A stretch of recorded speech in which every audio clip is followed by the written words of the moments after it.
इंदौर की सोनम रघुवंशी से जुड़ी कई ऐसी बातें पता चल रही हैं जो उसके शातिरानापन, उसकी साजिश करने की ओर साफ इशारा करती हैं। सोनम रघुवंशी के मोहल्ले वाले उसके असली नाम से तो उसे जानते ही नहीं थे। वो तो जब उन्होंने न्यूज़ चैनलों और न्यूज़पेपर्स में उसकी तस्वीर देखी, उसकी करतूत जानी, तब मोहल्ले वालों ने पहचाना, अरे ये तो अपनी बिट्टी है, बिट्टी या फिर बिट्टी दीदी। इसी नाम से इंदौर में उसके मोहल्ले के लोग उसे जानते थे। अपने पति की हत्यारन और प्रेमी राज कुशवाहा की खबरें सामने आई तो मोहल्ले के लोगों ने बिट्टी तो बिट्टी, उसके परिवार से भी मुंह फेर लिया। मोहल्ले वालों को शर्म आ रही है कि बिट्टी के चलते उनका मोहल्ला बदनाम हो गया, लेकिन सोनम को अपने किए पर कोई पछतावा नहीं। वो तो बार बार झूठ बोल रही है। राजा रघुवंशी के परिवार वाले सोनम और राज के नार्को टेस्ट की मांग कर रहे हैं। राजा रघुवंशी को श्रद्धांजलि देने वालों ने सोनम और राज के लिए फांसी तक की मांग करती है।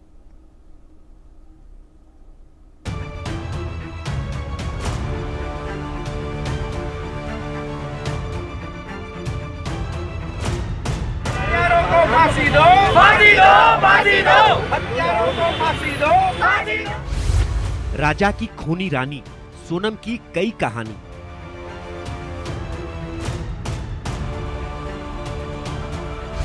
गरबा सिखाने वाली बिट्टी बन गई पति की खूनी। बच्चों के लिए गरबा सिखाने वाली बिट्टी दीदी थी, अब कातिल दीदी है।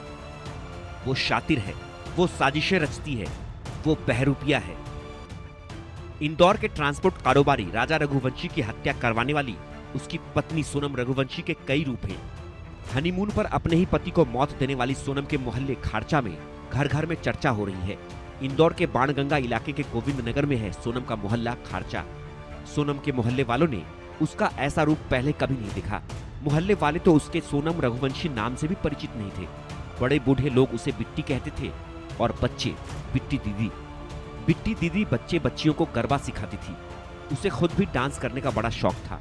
मोहल्ले वालों के लिए तो वो बड़ी धार्मिक स्वभाव की थी।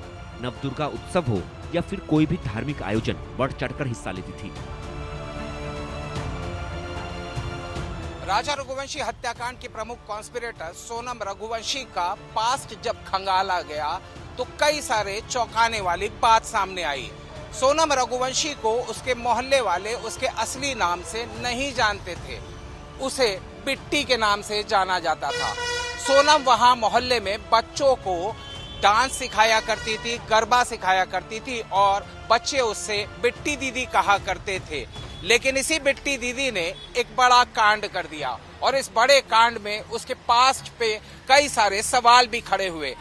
जानकारी के अनुसार बिट्टी को यानी सोनम को महंगे कपड़ों का शौक था। उसे सोशल मीडिया प्रोफाइल पर अपना प्रोफाइल मॉडल की तरह पेश करना पसंद था। वो अपने महंगे कपड़ों का शौक पूरा किया करती थी, लेकिन साथ ही साथ राजा रघुवंशी की माता ने ये बताया है कि उसकी शॉपिंग, जो कि शादी की शॉपिंग थी, तकरीबन 1.5 से 2 महीने तक चली थी। जाहिर सी बात है उसे कपड़ों का शौक था, सजने संवरने का शौक था और सोशल मीडिया पर अपने आप को बतौर मॉडल के रूप में फोटोग्राफ्स पोस्ट करने का भी शौक था। उसके डांस के भी कई वीडियो सामने वायरल होते हैं, लेकिन जाहिर सी बात है कि एक सौम्य सा चेहरा, एक सौम्य सी छवि लेकर सोनम दुनिया के सामने केवल छलावा करती ही नजर आ रही थी। सोनम का असली रूप लोगों ने तब देखा जब इस पूरे हत्याकांड का पर्दाफाश मेघालय पुलिस की तरफ से किया गया। सोनम रघुवंशी अपने इन कारनामों के लिए जाहिर सी बात है पूरी दुनिया में धिक्कारी जा रही है, लेकिन सोनम रघुवंशी के बारे में आसपास के लोग ये भी कहते हैं कि उन्होंने कभी उसको गलत करते नहीं देखा था। आगे तफ्तीश करने पर पता चलता है कि उसका नेचर अपने ऑफिस, घर में गुस्सैल प्रवृत्ति का था। वो बात बात पर जिद कर ले रखती थी और जाहिर सी बात है इसी प्रवृत्ति के साथ साथ उसके अंदर एक क्रिमिनल प्रवृत्ति भी थी, जिसकी वजह से हमने देखा कि राजा की हत्या कितने शातिराना अंदाज के साथ में सोनम रघुवंशी, राज कुशवाहा और उनके साथियों ने की थी।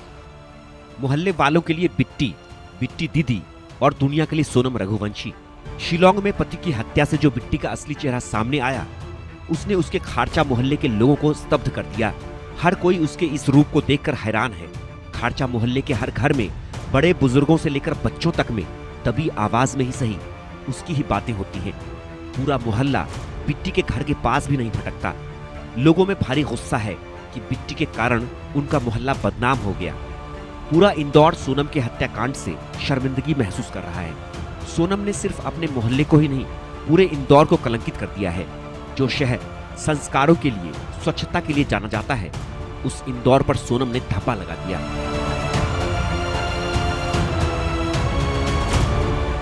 बिट्टी ने सिर्फ अपने मोहल्ले को ही बदनाम नहीं किया, उसने पूरे इंदौर की इज्जत उछाल दी। एक तरफ सोनम को लेकर लोगों में भारी गुस्सा है, तो वहीं राजा रघुवंशी के लिए हमदर्दी, दुख और अफसोस है। इंदौर की कई सामाजिक संस्थाओं और लोगों ने राजा रघुवंशी को मोमबत्ती जलाकर श्रद्धांजलि दी।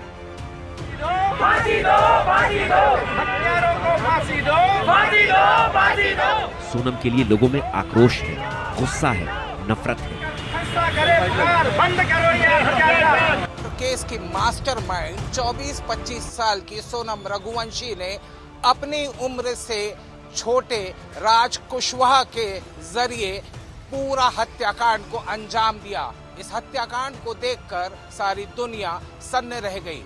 लेकिन उस शहर में जहां राज कुशवाहा, राजा रघुवंशी और सोनम बिलोंग करते हैं, उस शहर में लोगों का गुस्सा सोनम के प्रति फूट निकला। राजा रघुवंशी को श्रद्धांजलि देने के लिए जब वहां लोग पहुंचे तो परिजन नाराज तो नजर आ ही रहे थे, लेकिन इंदौर शहर के आम बाशिंदे भी इस बात से नाराज थे कि इस शहर का नाम सोनम रघुवंशी ने बदनाम कर दिया। इस शहर के नाम पर एक कालिक के रूप में इंदौर शहर के लोगों ने सोनम रघुवंशी को बताया। सोनम रघुवंशी ने न सिर्फ इस क्रिमिनल कॉन्स्पिरेसी में वो शातिराना अंदाज दी जिससे कि पुलिस भी हैरान रह गई। 3 स्टेट की पुलिस को छकाने की पूरी थी सोनम रघुवंशी, लेकिन आखिरकार अब इस पूरे मामले में जब पूछताछ चल रही है तो इस पूछताछ में राजा रघुवंशी के परिजन कहते हैं कि सोनम रघुवंशी लगातार पुलिस को गुमराह भी कर रही है और साथ ही साथ वक्त भी बर्बाद कर रही है। ऐसे में राजा के दोनों भाई विपिन और सचिन रघुवंशी ने मांग की है कि एक बार राज कुशवाहा का और सोनम रघुवंशी का नार्को टेस्ट भी करवा लिया जाए ताकि दूध का दूध, पानी का पानी हो जाए। सूचना ये भी मिली कि यहाँ इंदौर में अपनी फरारी काटने के दौरान सोनम ने वो सभी चीजें जो इस केस से रिलेटेड हो रही थी उस पर सोशल मीडिया के जरिए नजर बना के रखी थी। लेकिन जब एक वक्त ऐसा आया कि उसे लगा कि उसे इंदौर छोड़ना पड़ेगा तो इंदौर छोड़ सीधे गाजीपुर की तरफ रवाना हो गई।